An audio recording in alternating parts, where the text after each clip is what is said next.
About 7.5 years ago, I was living the dream. I was traveling full time and went to leave out for the weekend, and before we left out, I stopped by a gun range. I was there about 40 minutes and had all the proper hearing protection, so I thought. But when I went to check out and pay my bill, I noticed that my hearing was about 5% of what it was when I went in. Immediately, I got on the phone and I made a few appointments to see some specialists, and through those appointments, I found out that I had severe hearing loss.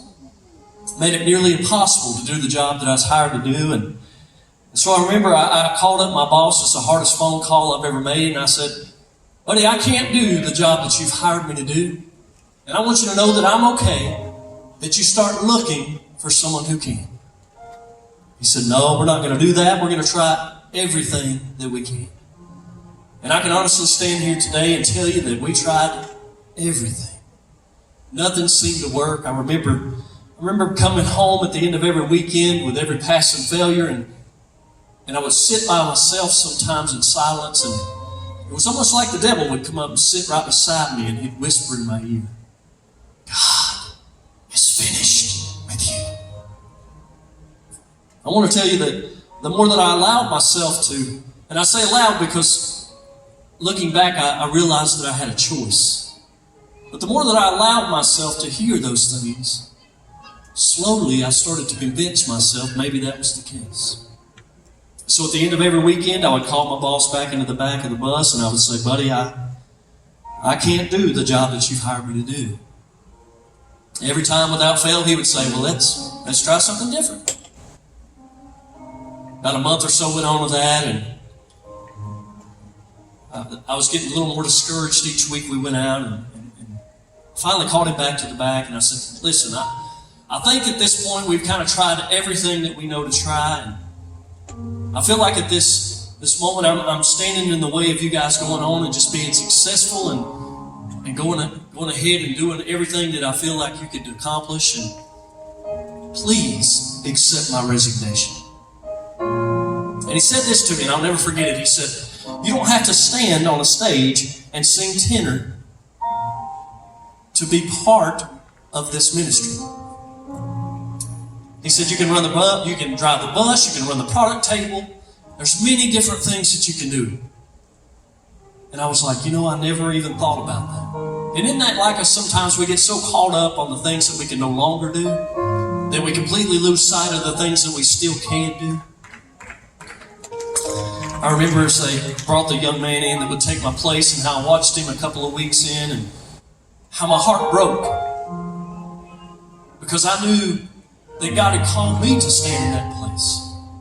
Here I was running the table. But I want to tell you, I ran that table with all the passion, with all the energy that I do up here on the stage. And about a month or so went by, and I was out in Missouri, of all places.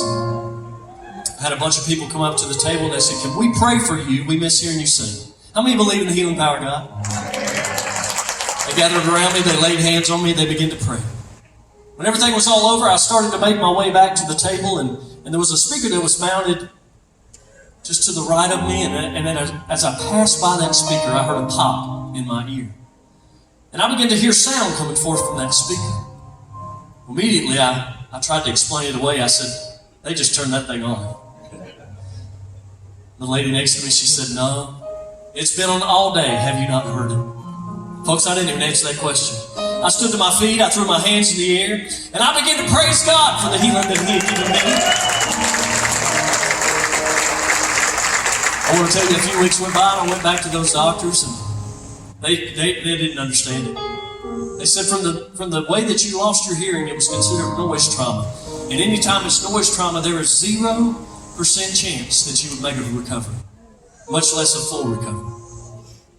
And I looked at him and I said, "Listen, you don't know the God that I serve." Folks, I tell you all that to tell you this. I don't care what you brought here tonight, He's still on the throne.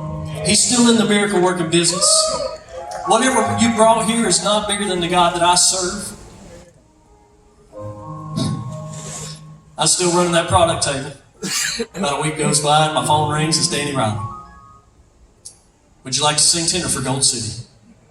And I've been sitting here for the past 7 years doing just that. That's how good God is. And I want to encourage you tonight that whatever you're bringing, the very same hands that He reached down and He touched my life with, He can do the same in your situation if you'll just let Him. Listen to a powerful song. Those same hands. Jesus knew about the tools He used for building. As a boy, they seemed to fit right in His hands. He would hold those same hands high to bless the crowds as He passed by, and they knew they'd never be the same again. Those same hands multiply the loaves, heal the blind and make them whole, and reach the people on the raging sea. Will touch the lost and waver heart, mend the lives torn apart, and in a moment wash the sinner clean. Those same hands who sing from the cross of Calvary. When they nailed Him to the cross to buy my pardon, every touch He felt brought suffering and shame. No tender hand would comfort Him, as He had often done for them. Still He bled and died to wash our sins away.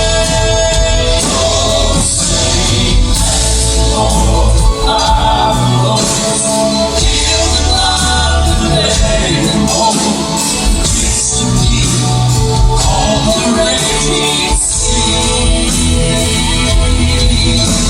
Will touch the lost way apart, and the lives torn apart.